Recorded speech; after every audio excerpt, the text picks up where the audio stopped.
Halo, selamat siang teman-teman semua. Kita jumpa kembali di kelas sistem terdistribusi. 2 minggu lalu kita sudah membahas tentang konsep sistem terdistribusi, kenapa ada sister, kemudian pengertiannya seperti apa, kemudian produknya juga seperti apa. Kemudian di pertemuan minggu lalu kita sudah membahas bahwa device itu bisa saling terhubung, bisa saling sinkron ketika ada komunikasi. Komunikasi yang baik adalah komunikasi yang terstandarisasi dengan 7 layer ya, 7 layer ISO layer. Jadi mulai dari fisik, data link, kemudian network, transport, kemudian session, kemudian presentation dan application. Nah, di tugas Anda yang kemarin, Anda sudah menyebutkan contoh-contoh dan nomor portnya ya, nomor port masing-masing masing-masing protokol ya. Contoh misalnya HTTP di port 80 ya, sudah ada sebutkan semua. Nah, sekarang kita akan masuk ke hal yang lebih praktis, hal yang lebih teknis dari penerapan sistem terdistribusi. Baik, teman-teman, hari ini kita akan membahas tentang socket programming ya. Tapi sebelum masuk ke pembahasan, saya ada satu permintaan untuk Anda. Yang pertama, Anda siapkan laptop Anda siapkan NetBeans Anda, ya Java dan NetBeans sudah terinstall di sana. Jadi kelas ini tidak bisa diikuti dengan model Anda sambil rebahan gitu ya, karena kita bersifat teknis dan praktikal. Jadi ketika Anda nonton video ini, Anda harus dalam posisi sudah siap buka NetBeans. Jadi kalau belum siap, mending tidak usah ditonton dulu. Nontonnya nanti kalau udah siap, gitu ya. Oke, jangan lupa juga subscribe channel YouTube Kelas Elegan ini. Baik, kalau teman-teman sudah siap untuk belajar, artinya siap pikiran, fresh, siap mental, juga siap device, kita akan masuk ke pembahasan kita yang berjudul socket programming. Ya, apa sih socket programming ini? Ya, saya siapkan papan tulis. Ya, paint itu papan tulis andalan. Baik, socket programming. Nah, teman-teman, ketika kita mau bicara socket programming, kita akan membahas dulu paradigma klien dan server. Jadi, ketika aplikasi itu didistribusikan atau disetting di dalam sistem terdistribusi, maka secara skema teman-teman akan ada 2 node, minimal kan 2 node ya. Anda ingat pengertian sistem terdistribusi, dia adalah sejumlah komputer. Berarti dia tidak bisa kalau hanya satu komputer saja. Sejumlah komputer, artinya di sini ada 2 node. Nah, 2 node itu pasti ada 2 peran. 2 peran di dalam sistem terdistribusi ketika dua node, 2 titik ini saling terhubung. Yang pertama itu kita kenal dengan server ya. Kemudian yang kedua kita kenal dengan klien ya. Jadi ada dua sudut pandang, 2 titik yang berperan sebagai server dan klien. Jadi aplikasi terdistribusi itu pasti ada perannya. Perannya kalau nggak klien, server. Contoh, kalian buka Facebook, atau kalian buka Instagram, atau kalian buka TikTok gitu ya. Ketika aplikasi Instagram kita terhubung dengan pusat yang ada di database-nya Instagram, maka handphone kita ini begitu terhubung, dia memainkan peran sebagai klien. Sedangkan pusat data yang ada di Facebook California USA sana itu memainkan peran sebagai server. Jadi ada 2 peran teman-teman yang terbentuk ketika 2 device itu saling terhubung. Yang pertama server, yang kedua klien. Nah, kita akan kita akan lihat secara sepintas paradigma klien server itu seperti apa. Yang pertama, secara umum client server adalah arsitektur jaringan aplikasi yang memisahkan klien dari server, itu umumnya GUI. Jadi biasanya GUI kalau di klien dia benar-benar UI-nya, user interface-nya all out di sana, sementara kalau di server biasanya tidak perlu ada UI pun bisa gitu ya. Nah, setiap bantuan perangkat lunak klien berhubungan dengan perangkat lunak server. Klien atau server adalah arsitektur berskala di mana setiap komputer atau proses pada jaringan itu berperan sebagai klien atau server ya. Secara singkat nanti Anda juga bisa baca ini. Server itu tugasnya ngapain aja? Yang pertama dia menanti permintaan klien. Jadi server itu hidup setiap hari 24 jam sampai dia harus ada di dalam ruangan ber-AC. Itu dia wasting time, bukan wasting time. Dia menghabiskan waktunya adalah untuk menanti permintaan klien, ya. Kan nggak lucu, kalian mau buka aplikasi WA ya, WhatsApp, servernya Facebook lagi down gitu misalnya. Kan nggak lucu seperti itu. Jadi dia menunggu permintaan dari klien. Yang kedua, melaksanakan banyak permintaan pelayanan pada saat yang bersamaan. Dia memberikan respon kepada setiap request ya dalam waktu yang bersamaan. Yang ketiga, dia juga punya kemampuan mendahulukan klien yang memiliki prioritas yang lebih tinggi, khususnya yang aplikasi transaksional, aplikasi yang berubah-ubah setiap detik, misalnya aplikasi m-banking, aplikasi transaksi kasir yang ada di minimarket. Nah, itu pasti akan didahulukan dibanding dengan aplikasi yang sifatnya OLAP, ya kan? Online Analytical Processing. Jadi OLAP itu misalnya backup database, analisis data, dan lain-lain. Itu pasti di nomor 2 kan. Yang diutamakan pasti yang transaksional. Kemudian memulai dan melaksanakan aktivitas pekerjaan di background. Tadi saya bilang server itu tidak sepenuhnya memerlukan user interface tampilan yang cukup baik seperti aplikasi klien, tetapi cukup di background aja dia bisa jalan, itu sudah oke. Lalu yang kelima, tetap menjaga agar sistem tetap selalu bekerja. Dan yang keenam, dia akan semakin hari semakin bertambah besar. Tidak ada cerita Facebook itu tiap hari datanya berkurang, enggak. Data semakin hari semakin bertambah. Karena data history yang tahun berapa misalnya, pas dia buka 2004 ya, sampai sekarang ya nggak mungkin dihapus. Kalau nggak percaya Anda scroll postingan pertama Anda Instagram, sampai sekarang nggak hilang teman-teman. Karena apa? Prinsipnya dia bertambah besar. Nah itu anatomi server itu seperti itu. Nah sekarang kita masuk ke socket programming. Jadi setelah ada dua peran, klien dan server, maka ada socket programming. Socket programming itu adalah programming bagaimana menjembatani komunikasi antara server seperti ini dengan klien. Seperti ini ya teman-teman ya. Jadi yang bisa menjembatani dua titik seperti ini, salah satu tekniknya namanya ya socket programming atau pemrograman socket. Ini pemrograman cukup kuno sih, bahkan mungkin sekarang juga sudah jarang digunakan. Tetapi kita sengaja membahas supaya kita bisa mengawali paradigma sistem terdistribusi dari nol ya, artinya dari titik yang paling sederhana. Karena untuk bisa ngoding, untuk memulai sesuatu yang rumit, teman-teman harus mulai dari sesuatu yang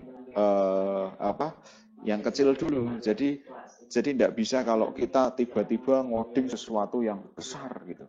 Nah, untuk memahami konsep terdistribusi yang paling sederhana, maka di materi kita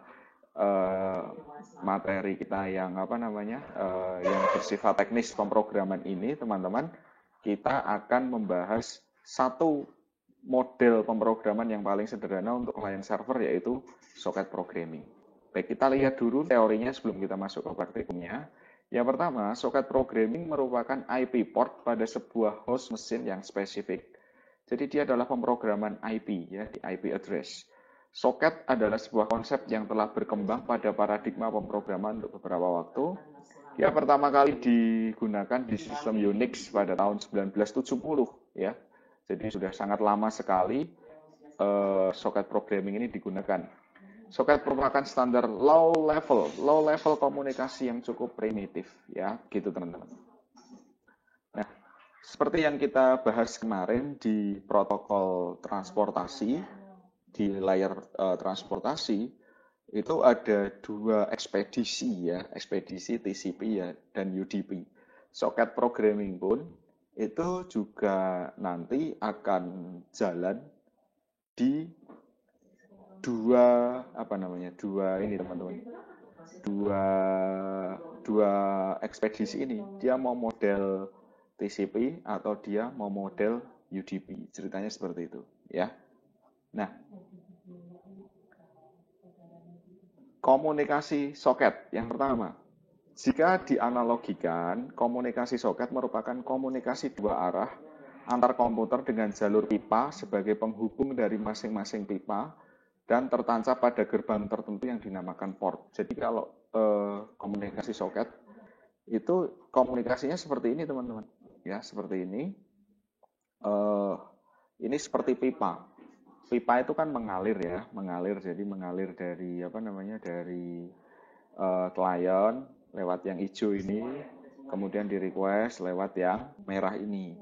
Nah, di sini dikatakan bahwa keluar masuknya pipa tertancap pada gerbang yang dinamakan port. Jadi kalau saya mau gambarkan dengan warna ungu, masing-masing komputer itu ada portnya. Ya, port. Port itu seperti yang kemarin kalian cari di tugas yang pertama kemarin, itu tempat keluar masuknya aliran data antar dua node atau antar klien dengan server. Nah, ini ada nomornya. Pintu nomor 1 misalnya, atau pintu nomor 80, berarti yang boleh lewat sini khusus yang HTTP. Oh, ini portnya khusus FTP, berarti file transfer protocol itu yang boleh lewat sini. Jadi ada nomornya. Kemarin saya cerita nomor port dalam komputer ada 65535 ya, 65.535 nomor yang ada di dalam portnya PC kita. Nah, itu semua kan sudah dipakai oleh masing-masing peruntukan, masing-masing protokol. Yang HTTP ya pakai ini, FTP pakai ini ya, yang POP3 untuk email pakai ini, SMTP pakai ini dan seterusnya. Gitu. Jadi ini saya tulis di sini namanya port ya. Port itu yang warna ungu ini, teman-teman. Oke, jadi poin yang ada di slide ini kalau boleh saya gambarkan seperti ini. Gitu ya, seperti pipa. Nah, sekarang kalau kita bicara soket dengan Java, soket dengan pemrograman Java, maka Java itu menyediakan utilitas yang lengkap untuk pemrograman network yang berada dalam package java.net.star atau javax.net.star. Jadi, kalau kalian ngoding Java, itu kan biasanya yang paling atas import gitu ya, import java.apa gitu ya. Nah, kalau kalian mau ngoding soket di Java, maka kalian bisa masuk ke sini. java.net.bintang, javax.net.bintang gitu. Nah, ini adalah utilitas atau file eksternal yang bisa kita masukkan ketika kita mau menggunakan pemrograman soket di Java. Nah, nanti kalau kalian pakai TCP socket ada tambahan java.net.socket. Kalau kalian pakai UDP, nanti tambahannya adalah java.net.datagram socket. Gitu. Ini bicara teknis yang di slide ini. Jadi kalau kalian nanti implementasi di Java, teman-teman, ya, implementasi di Java, maka atas sendiri harus mengimport seperti ini, gitu. Oke, saya jelaskan lagi konsepnya. Dua kelas yang biasa digunakan dalam koneksi TCP adalah soket dan soket server. Nah, sekarang slide ini bicara tentang soket dan soket server. Ya, jadi Kalau kita mau di Java itu tulis di sini ya, ini implementasi di Java. Implementasi di Java. Yang pertama, dia harus import ini tadi ya. Tuh. 2.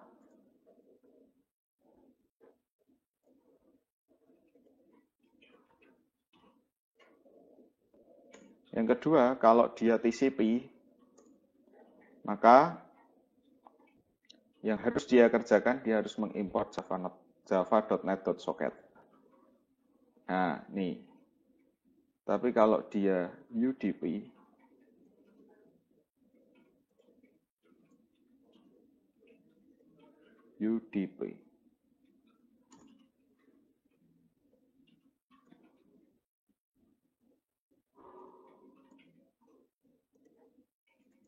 sedangkan untuk UDP, nanti kalian harus import ini.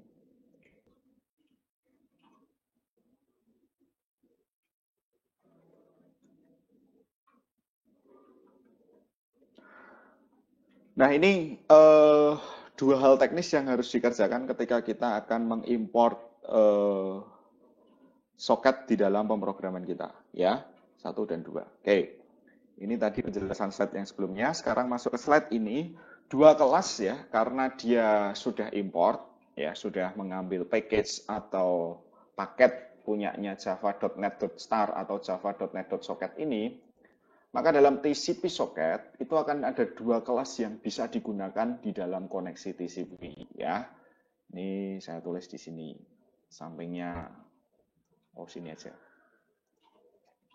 TCP socket. Ya, TCP socket, teman-teman. 2 kelas. Yang pertama adalah socket, yang kedua server socket. Oke, ini saya tulis pakai warna yang beda ya. Yang satu socket, yang kedua saya kasih warna merah, server socket.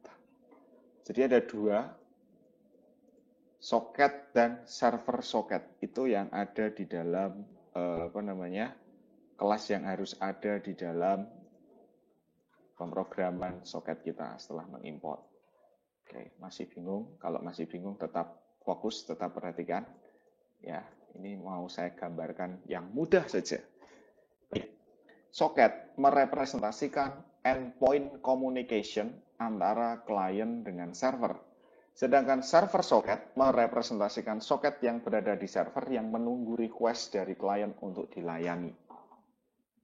Baik, tadi saya di awal sudah menjelaskan ke kalian bahwa server itu dia menghabiskan banyak waktunya adalah untuk menunggu request dari klien.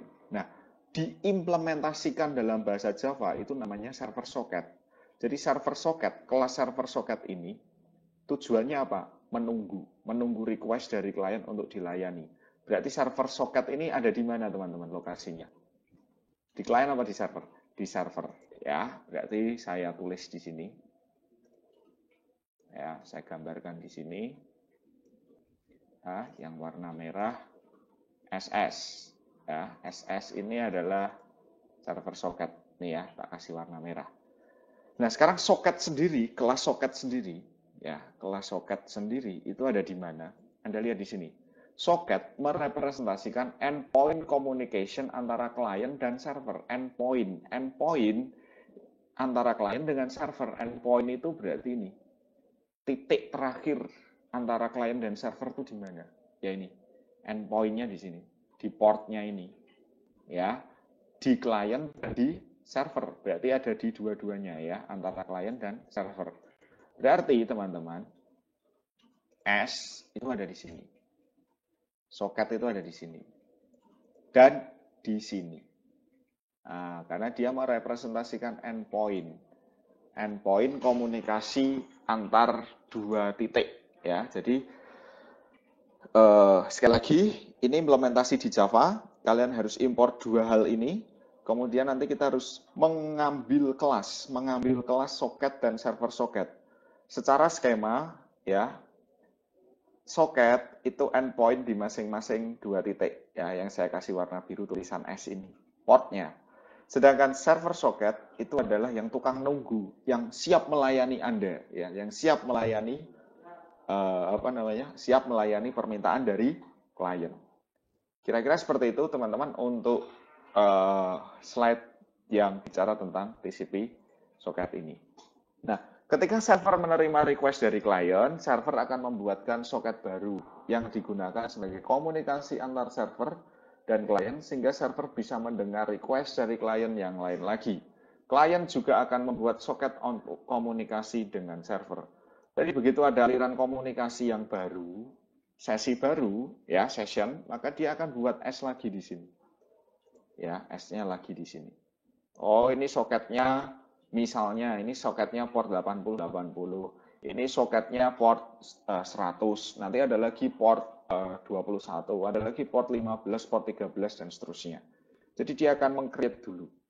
Tapi server soketnya hanya satu.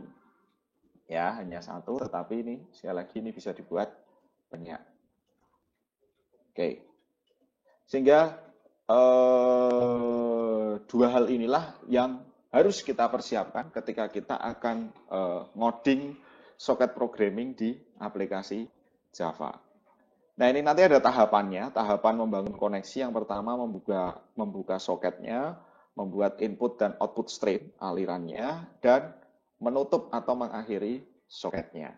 Oke ya, kita sekarang langsung mulai praktikum kita. Kita akan buka NetBeans kita.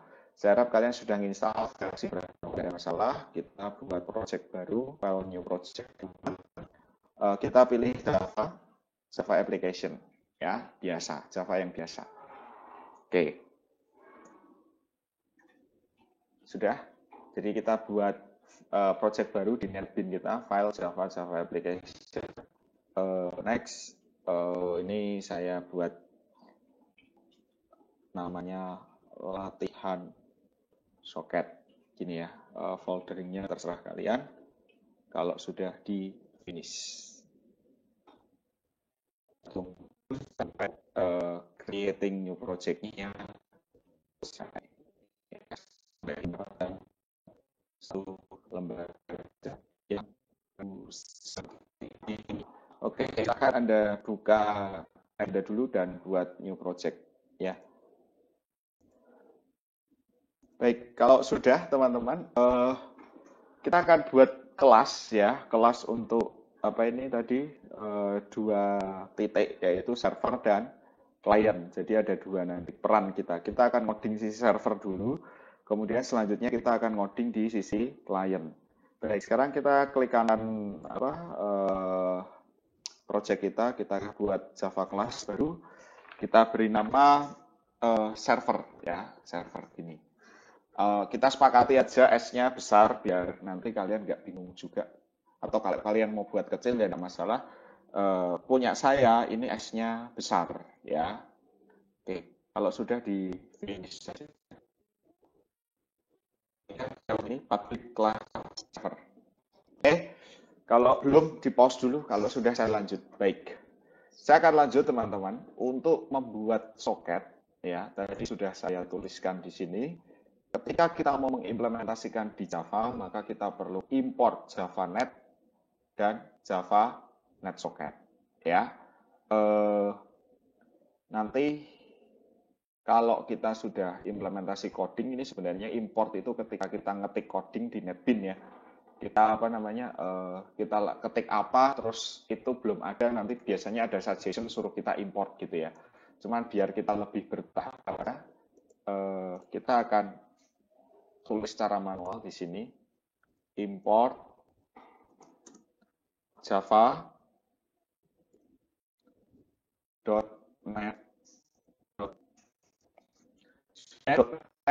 bisa ya, cuman kalau .net.star all resources, semua resources yang ada di .net itu nanti akan diambil semua ya, makanya kita untuk menghemat waktu eksekusi juga langsung aja apa ini soket tadi ya, soket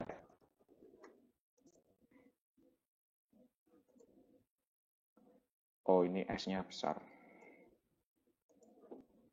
Ini. Terus tadi setelah JavaNet socket, kita buat yang kedua. Ini kan tadi socket sudah ya. Kita buat yang server socket.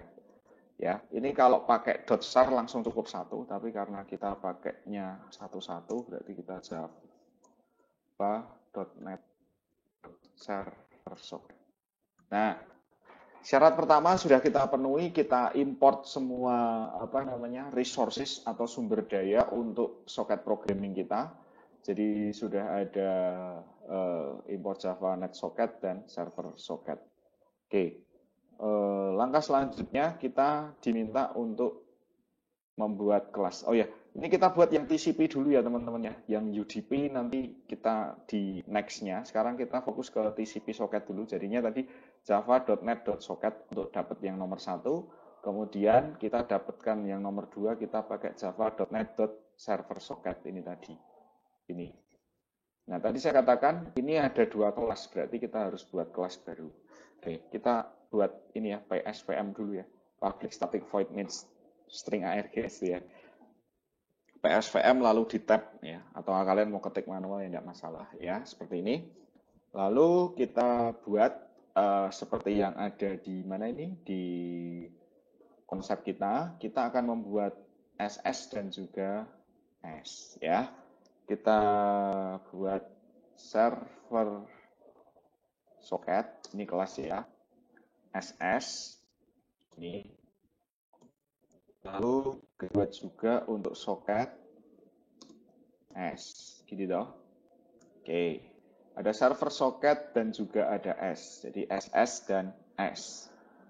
Nah, kita akan mengalirkan data nih ceritanya. Jadi kita akan membuat aplikasi teman-teman. Teman-teman, aplikasinya adalah dari klien ke server itu akan mengirim teks. Jadi ceritanya klien ini punya teks ya.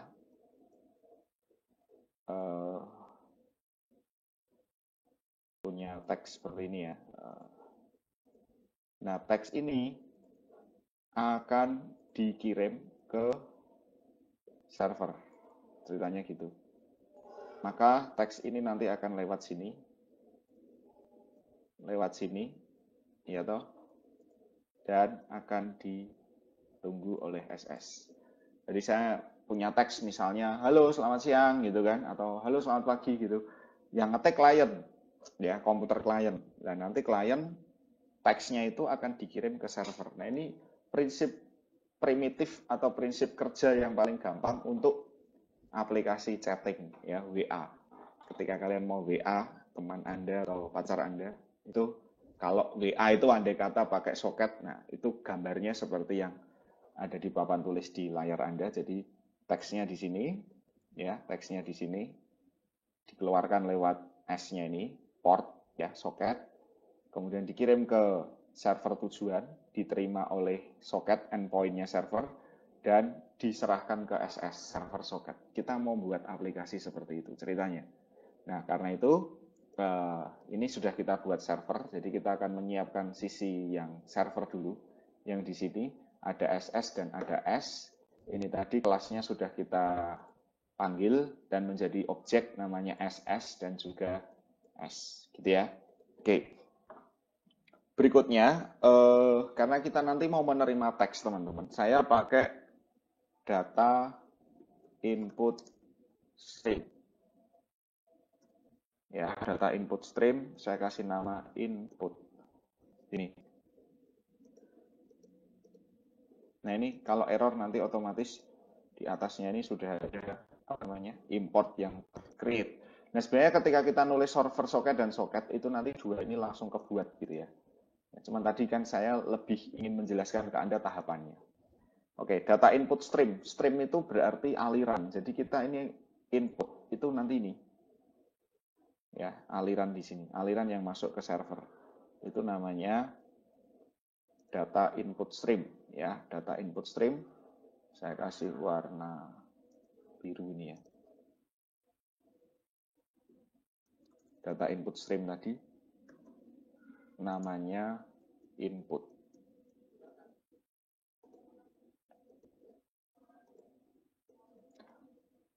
Jadi aliran data yang dari klien menuju server nanti streamnya akan diterima oleh data input stream. Nah, supaya data input stream itu nanti bisa kita baca, kita create, maka data input streamnya ini teman-teman kita ubah seperti ke string biasa. Stringnya misalnya pesan. Kita buat gini dulu aja ya, string pesan.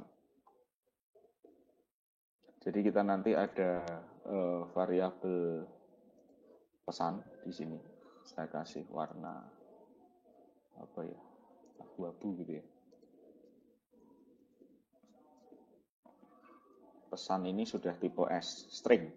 String itu bisa dibaca oleh PC kita. Sedangkan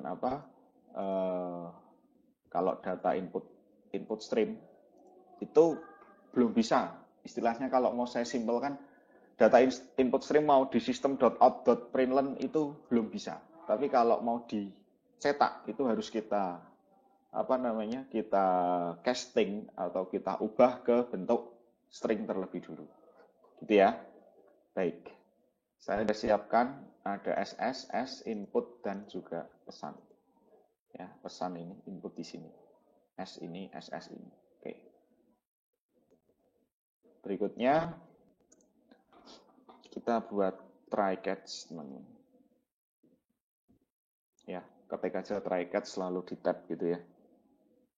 Ini try catch-nya kita pakai IO exception aja, input. Ya, input output exception.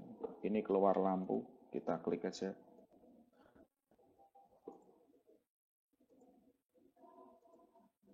Ini kenapa ini? Oh ya, try-nya belum ada isinya, enggak masalah.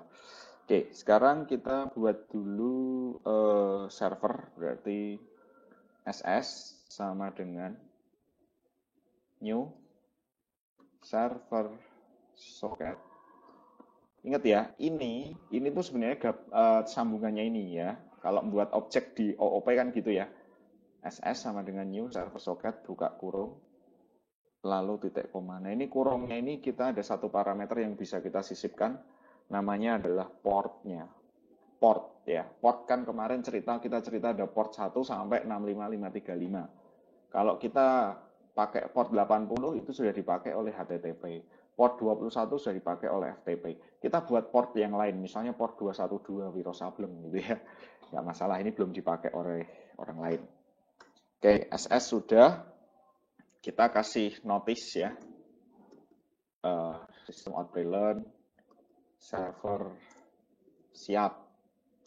Mbak, gitu kan. Biasanya yang jadi server itu cowok ya kan, yang menunggu itu cowok, yang cewek itu klien ya. Melayani itu cowok ya, klien tuh minta terus ya. Makanya dia kasih notice servernya udah siap Mbak gitu kan ya, pura-puranya gitu. Oke, kemudian SS-nya sudah, sekarang kita ke S socketnya. Kita buat apa namanya teman-teman, endpoint-nya tadi ya, yang gerbangnya tadi, lingkaran-lingkaran ungu ini yang ada di masing-masing endpoint ini. Oke, saya buat S sama dengan ss.accept. Nah, ss.accept ini adalah perintah untuk menghubungkan antara ungu dengan merah. Ya, ungu dengan merah ini sudah ada jalur. Ya, sehingga nanti kalau kuning mau lewat itu bisa. Misalnya ini saya buatkan jalur merah tua ini ya. Jadi jalur yang terbentuk antara S dengan SS. Makanya dibilang di sini S adalah SS accept. SS menerima. Gitu. Oke, kalau ini sudah kita kasih notice juga ada klien yang hadir gitu ya. Begitu ada klien yang hadir, maka SS dengan S itu langsung terhubung. Gitu. Oke. Sekarang Ini tadi port ya teman-teman ya. Ini port. Ini menghubungkan S dengan SS. S-nya Anda tahu tadi, endpoint, SS itu adalah servernya, server soketnya. Sekarang kita mau menerima input dari klien, ya, menerima input dari klien. Tadi inputan dari klien diterima oleh apa tadi teman-teman? Ketika ada klien, ada teks di sini, ya diterima oleh DIS ini ya. DIS ini adalah apa tadi? Data input stream, namanya input. Ya. Jadi di sini input sama dengan new data input stream. Lalu s.get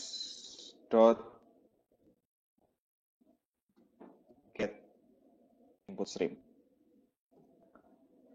Jadi input itu adalah castingan s.get input stream. Jadi S yang dari sini tadi, S yang di sini tadi, kan nerima pesan ya, misalnya selamat gitu kan, selamat pagi gitu. Nah selamat pagi itu kan istilahnya kalau orang mau masuk tuh ketok pintu di S ini. Ya, S-nya ini dipersilahkan masuk oleh ini variabel atau objek input ini dari data input stream. Nah, sehingga s.get input stream. Gitu. Sampai sini dicermati bisa ya, dipahami bisa ya. Butuh konsentrasi makanya. Oke. Lalu pesan. Nah, sekarang pesan. Pesan tadi tipenya apa? String. Tujuannya untuk apa teman-teman? Tujuannya adalah untuk mengubah data input stream menjadi string biasa yang bisa di sistem out println kan gitu ya ceritanya ya. Ya, jadi saya harap kalian memahami gambar juga memahami ini. Nah, pesan sama dengan input. Jadi data input stream tadi dot readline. Dot readline ini tujuannya untuk untuk membaca atau mengcasting input menjadi pesan. Data input stream menjadi string gitu. Lalu di sini ada shout mbaknya klien bilang, nah bilang apa? Plus pesan. Nah nanti si server akan membaca pesan yang dari klien. Oke gitu. Setelah itu jangan lupa di close semua. Input dot close. Diakhiri ya. S-nya dulu ya. S-nya dot close juga. Kan kalau udah selesai harus dimatikan ya di layar session kemarin pas kita bicara communication. SS-nya juga di close. Oke, kalau sudah di ALT Shift F biar rapi codingan kita. Nah, ini sudah jadi di servernya, teman-teman. Ya. Yang tidak paham, yang bingung, coba diputar lagi dari yang video penjelasan tentang membuat server tadi. Ya, diputar lagi. Tadi penjelasan saya sudah sangat detail sekali, plus saya menggunakan visualisasi gambar ini. Gitu. Diputar lagi, karena setelah ini kita akan masuk ke klien, membuat yang klien. Harapan saya di klien teman-teman tidak perlu bingung, karena di server sudah paham dulu. Jadi server harus paham, baru kita ngoding yang klien, gitu ya. Ini nanti codingan saya kasih, filenya saya kasih, nanti tinggal Anda coba. Gitu. Tapi kalau Anda mau mencoba sendiri sambil ngoding, ini juga jauh lebih baik, gitu ya. Oke, sekarang kita masuk ke yang klien. Kita klik kanan, new Java class. Kita sepakati namanya klien, C-nya besar, klien. Ini ya, klien. Jadi kita ada dua, server dan klien. Nanti langkah pertama apa teman-teman? Kita import dulu karena kita pakai pakai socket, berarti import sorry, typo. Import java.net.socket atau server socket untuk klien. Ingat, di klien hanya ada SS hanya di server. Berarti kliennya hanya .socket. Gini, sorry, S-nya besar. Gitu ya. Oke, kita buat seperti biasa main function mainnya PSVM ya, public static void main. Nah, di tab seperti ini. Oke, sekarang kita buat S ya teman-teman ya. Socket, kita kasih S sama dengan new. Tidak usah new, 0 gini aja. Kita buat isinya nggak ada dulu. Jadi kita buat yang ini dulu sekarang. Di sisi klien yang ini, yang S di sini. Lalu kan kita mau ngirim teks ya, ngirim teks ke sini. Kita buat print stream ya, print stream. Kalau tadi DIS data apa namanya? Data input stream ketika di server untuk nerima input. Kalau di klien untuk mengirim output kita pakai print stream. Ya, print stream gini. Kita kasih nama output. Ini error diimport aja, Java EO print stream. Jadi ada output tipenya PS, print stream ya. Kalau di sini ada input. Oke, saya kasih warna biru juga ya di sini ya teman-teman ya. PS print stream namanya output. Stream itu bahasa Indonesianya ombak, arus.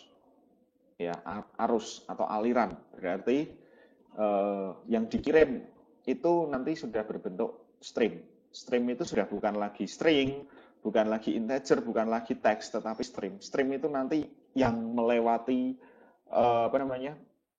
proses turun 7 layer itu tadi ya, dari layer aplikasi sampai layer fisik, sampai nanti pas lewat sini berubah jadi strong, dibawain sama socket programming. Ceritanya gitu.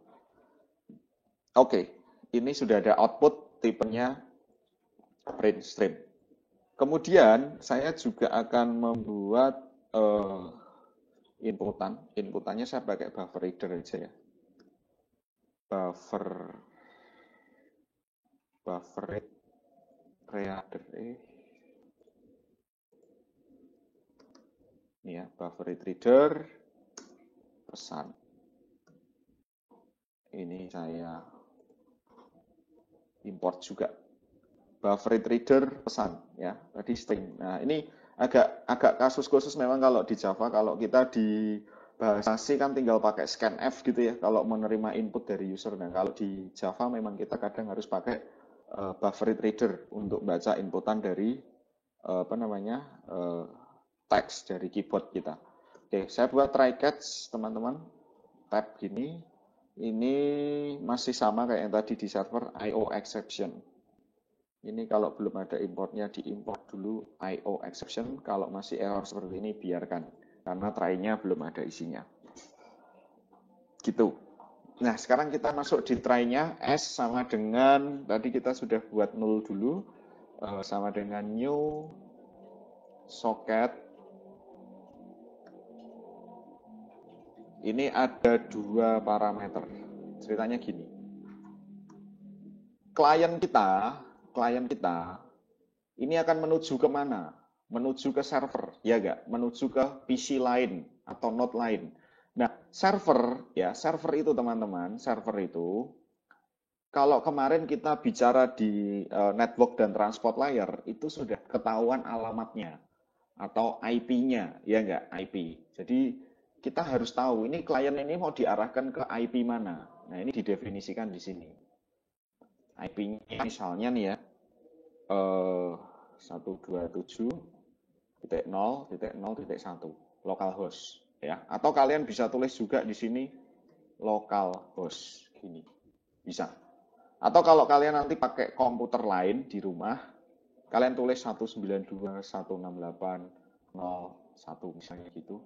Atau ya tadi 127.0.0.1 localhost. Kemudian parameter yang kedua, kalau sudah ditembak IP-nya, dia nembak IP 127.0.1 berarti nanti pura-puranya server dan kliennya saya jalankan di laptop saya. Jadi laptop saya nanti akan menjalankan diri sebagai server dan juga sebagai klien. Tapi kalau kalian nanti pakai PC lain, IP-nya nanti silahkan diganti sendiri ya. Nah ini saya ke localhost dulu, localhost ke server dan dia buka port berapa? 212 di localhost. Nah, parameter kedua itu 212 portnya. Jadi ini IP server tujuan dan portnya gitu. Oke, paham ya? S-nya sudah, sekarang kita buat output. Output sama dengan PS tadi ya, print stream, new print stream. Print stream, print stream s dot get output stream. Gini, ini output kita itu meletakkan teksnya nanti di S ini. Jadi kalau di gambar sini, teks yang kita input ini nanti itu akan di-convert ke output dan output nanti akan meletakkannya di sini, di pintunya ini, di apa ini namanya, portnya ini atau di soketnya ini.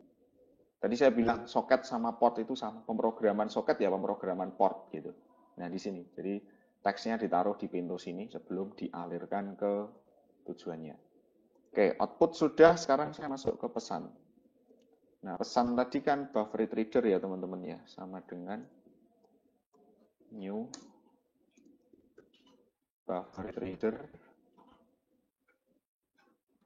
buka kurung, new lagi, input stream reader, buka kurung, system in, gini, ya.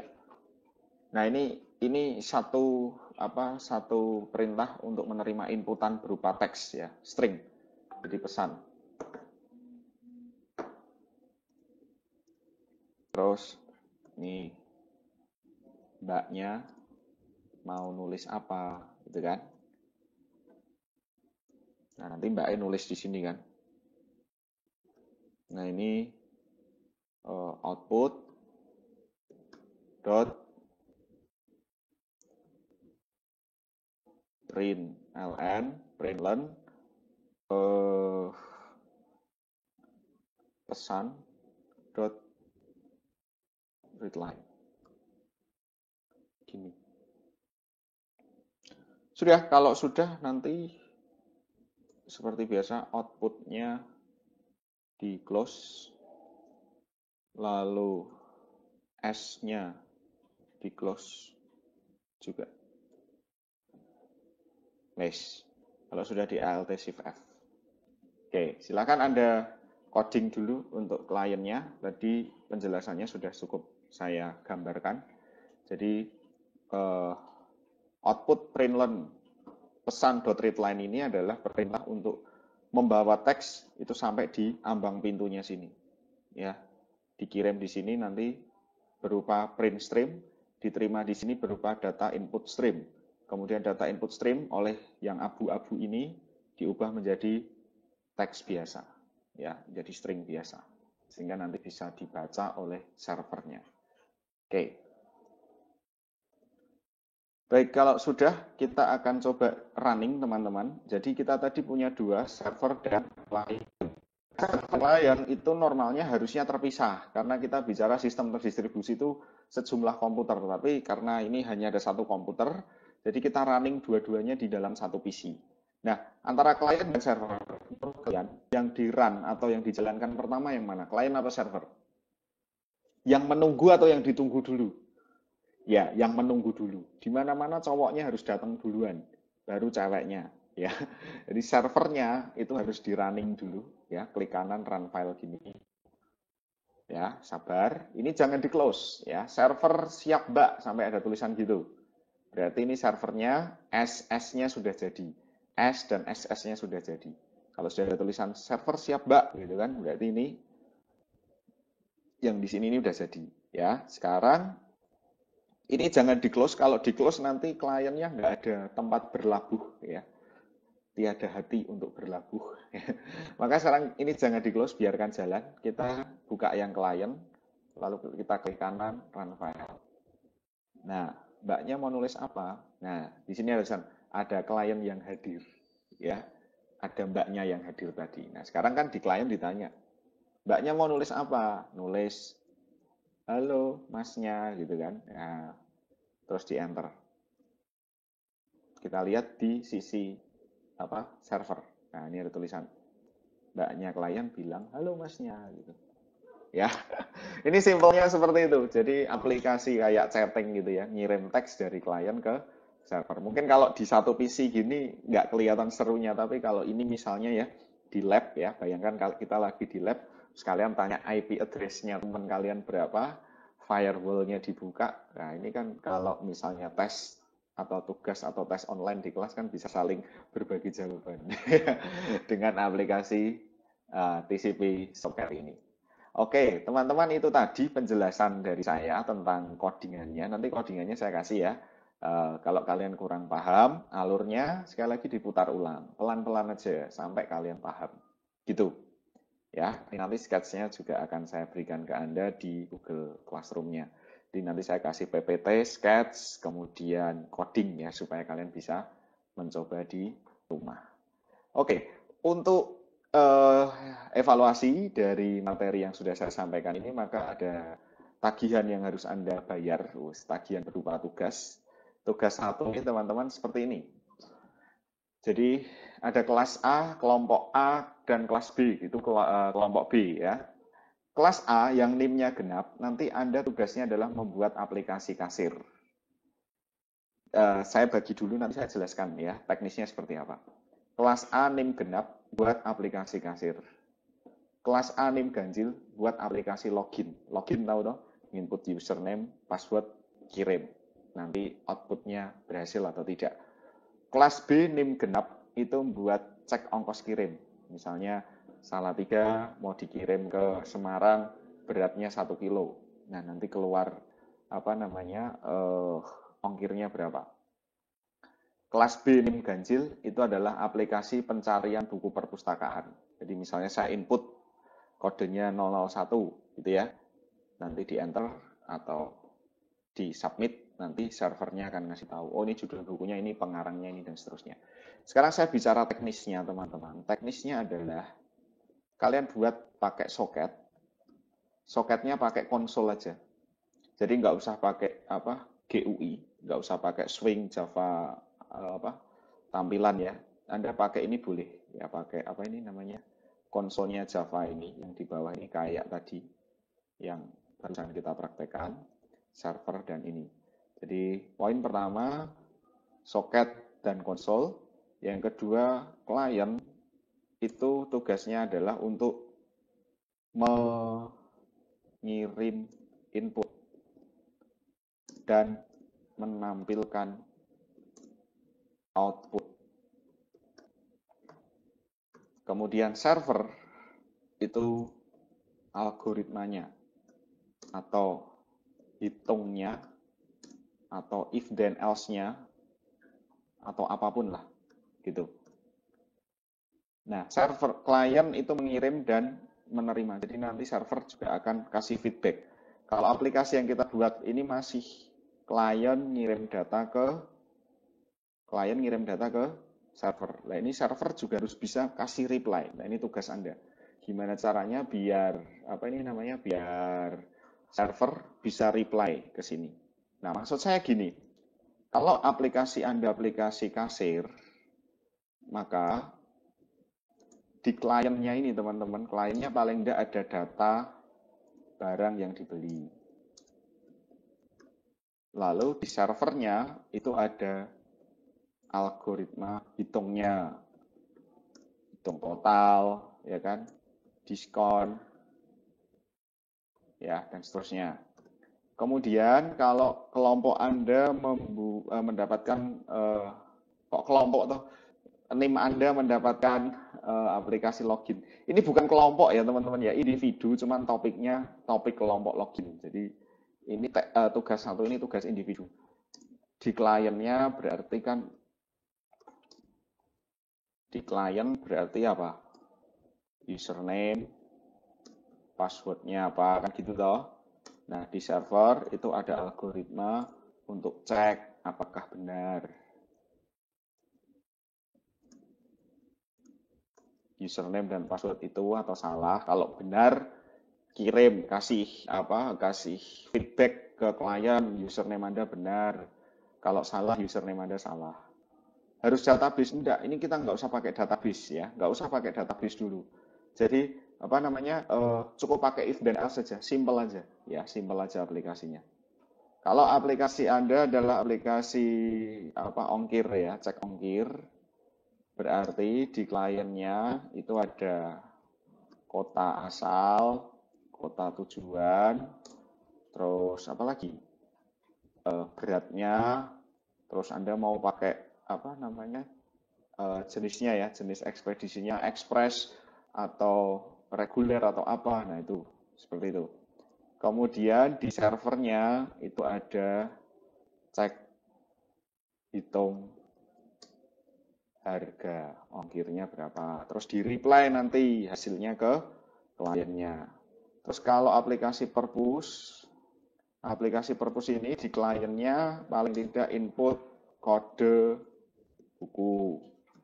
Nah nanti di servernya itu ini juga nggak usah pakai database, Anda pakai array biasa boleh atau pakai if then else biasa boleh, terserah kalian. Ini nanti ada nama buku, terus pengarangnya siapa, terus tebalnya, harganya, ya kan, dan seterusnya lah, itemnya apa nanti kalian buat sendiri. Nah itu di reply ke klien, gitu. Jadi tugas yang kedua ini kita membuat aplikasi-aplikasi client server sederhana tanpa database, tanpa graphical user interface, tanpa UI, pakai konsol aja, tapi tadi harus dua arah ya, dua arah. Berarti arahnya adalah client, kemudian ke server memberikan feedback ke klien. Nah, dengan model-model yang seperti ini tadi, gitu ya. Tugasnya individu nanti kalian kerjakan, kemudian nanti cara pengumpulan dan lain-lainnya akan saya infokan di Google Classroom. Deadline-nya kapan juga nanti akan saya infokan di Google Classroom. Gitu ya teman-teman ya. Jadi kalian pelajari dulu baru kita eksekusi ini. Ya, tidak ada yang tidak bisa dikerjakan, semua pasti bisa dikerjakan. Boleh berdiskusi tetapi tidak boleh contek-contekan. Karena tugas ini saya adakan bukan untuk kita berkompetisi nilai, tetapi untuk berkompetisi proses. Ya, kalau berkompetisi nilai silahkan ada contek-contekan. Tetapi saya nggak mau kalian hanya ingin hasil yang baik, tetapi saya ingin kalian belajar dan kalian ingin berproses ya. Kalian harus berproses di tugas ini, gitu. Seperti yang sering saya katakan, kalian sudah mau masuk tahun keempat, ini sudah tahun ketiga, sudah bukan saatnya lagi memikirkan nilai, tetapi memikirkan skill, khususnya untuk skill coding, supaya nanti bisa jadi bekal untuk magang industri, atau nanti buat cari kerja. Gitu ya. Oke, saya harap kalian bisa belajar, dan yang paling penting tetap semangat. Tetap jaga kesehatan. Saya sampai sekian. Tuhan memberkati kalian semua. Terima kasih.